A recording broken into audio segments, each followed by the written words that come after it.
Hi, my name is Susan Gray, and I'm going to be talking today about efficiently. For this lesson, we will be exploring best practices in the post-secondary field. Our learning goals for today will be for the graduate student to distinguish the rationale for composition conferencing, compare the effectiveness of written response versus one-on-one conferences, determine the importance of peer response in the Writing Center, identify several methods of conferences, and lastly, evaluate knowledge of effectively conducting the student-teacher composition conference. Let's begin with rationale for face-to-face conferences. What are the experts saying? Well, conferences help with interaction and collaboration. Conferences also give timely feedback, especially if done on a regular basis. And as far as the red ink, I'm going to use red ink again. Red ink grading wastes time. Teachers estimate that it takes them 20 to 40 minutes to comment on one paper. That's an enormous amount of time. It's really, really absurd. What are the advantages and disadvantages to face-to-face conferencing? Well, disadvantages, as you may well be aware, is time consuming. 15 minutes may not be enough time to take care of all of the students' questions. And they might be hesitant to open up to a teacher. And then you have the issue with limited English speakers. They're going to need more than 15 minutes. There's no way that you can do the sentence level issues and not work or speak to them about organization, content, those things. And then you have your speech or audio processing issues with some students. I think technology could easily remedy this, but it is still an issue. Advantages? The teacher can articulate in a concise and effective manner. This is often quicker and clearer than written teacher remarks with red ink, which can be misinterpreted. Student-teacher relationships can be strengthened through personal conferencing about writing. It employs the Socratic method of engagement, and it takes the same amount of time to conference as it does to mark up student papers.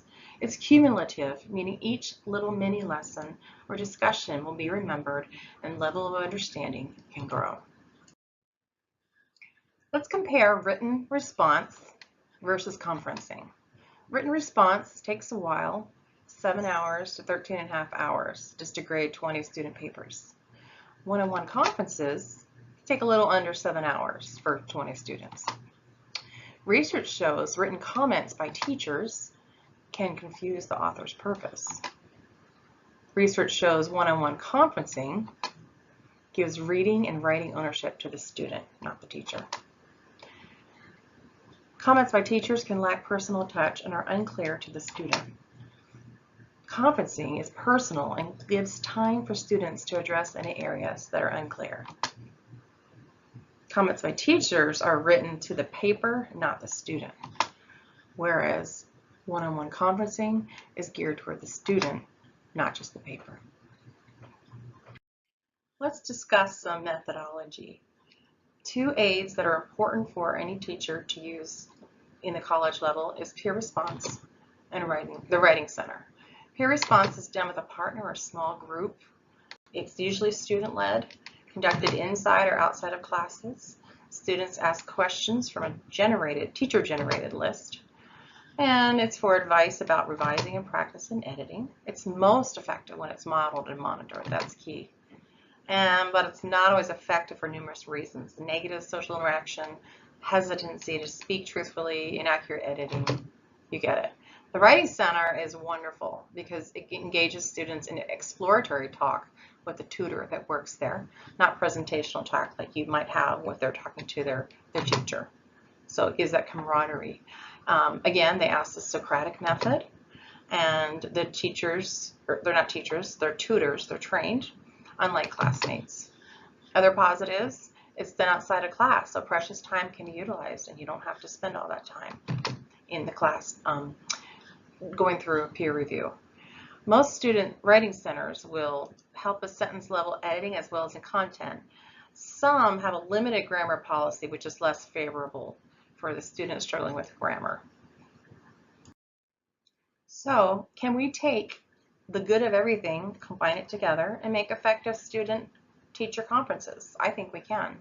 So we're going to take peer response or group response that is guided, plus making good use of the Writing Center and having it be a requirement for the class, plus the teacher-students 15 minutes conference. It equals efficiency and greater outcomes.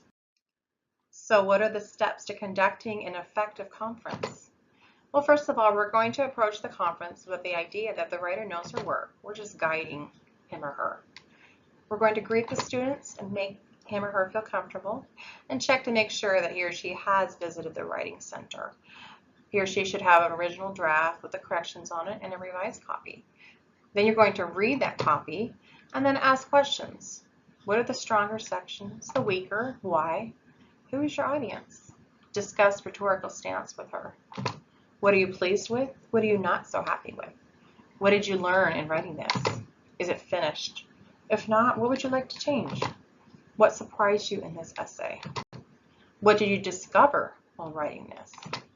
What is the key line or passage or thesis? Why is it so important? Along the way, during the conference, an opportunity may arise where you could give a mini lesson, maybe on tone, audience, argumentation. It depends on the assignment. These are the conversations that the student will remember. It's important to note that the more conferences you have with your students, the better they will come to understand the concept of an audience and the responsibilities of a writer. After the conference, the student will go back and make final copy to be submitted. So what are the outcomes of a successful conference? The student will leave with an improved draft with specific ways she will tweak the paper. She'll have a sense of ownership in her revisions, and she's going to take responsibility for final changes. And the teacher will have a better understanding of the student's strengths and weaknesses. There are various types of student-teacher conferencing. Of course, we have one-on-one. That's the one I've been focusing on. Remember that it can be done not only in the classroom or in the office, but also through video conferencing. The next one is interesting. It's an instructor-led peer conference. So you're getting the best of both worlds. You're getting the professor, plus you're also getting the peer interaction. The professor is guiding it to make sure the students are getting the most out of the conversation. There's also group conferences, not as personal as individual, but there's still a lot to be said for those. Here are some more ways to simplify conferences to prevent teacher burnout. You could cancel class and hold conferences once or twice in lieu of class. Consider video conferencing. Hold conferences with smaller groups, not just individuals. And you can also conduct mini conferences during class time while students are working with a writer workshop.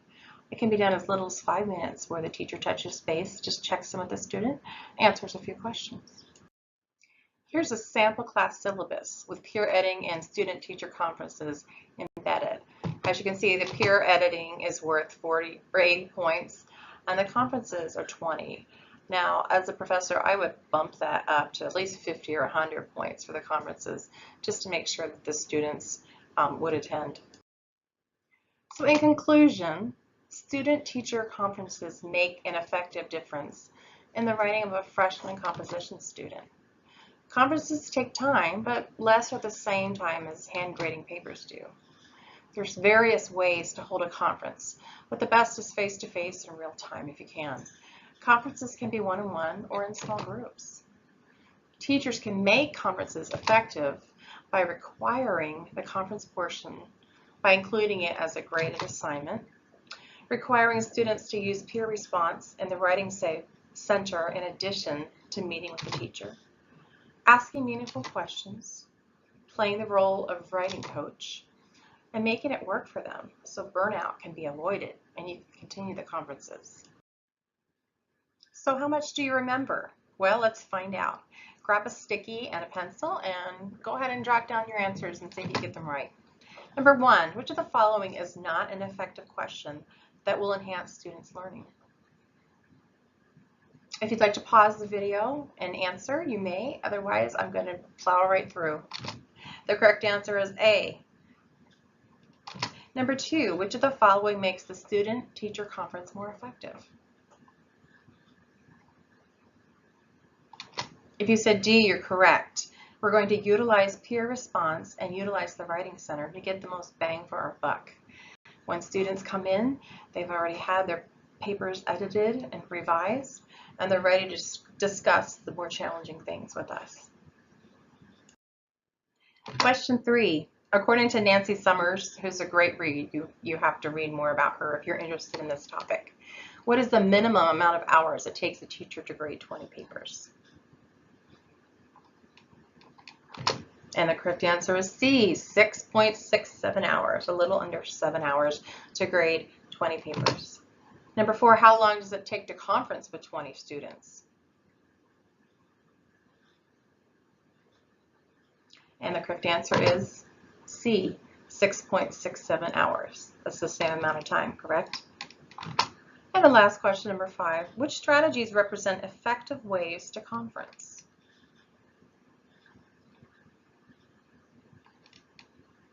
If you said D, all of the above, you're correct. Face-to-face conferencing, conferencing on a regular basis, and using the Socratic method of questioning are all effective ways to conference. I leave you with my overabundant works cited page. As you can see, there's just a little bit of information out there. So I hope that you learned a little bit more, and good luck with those conferences.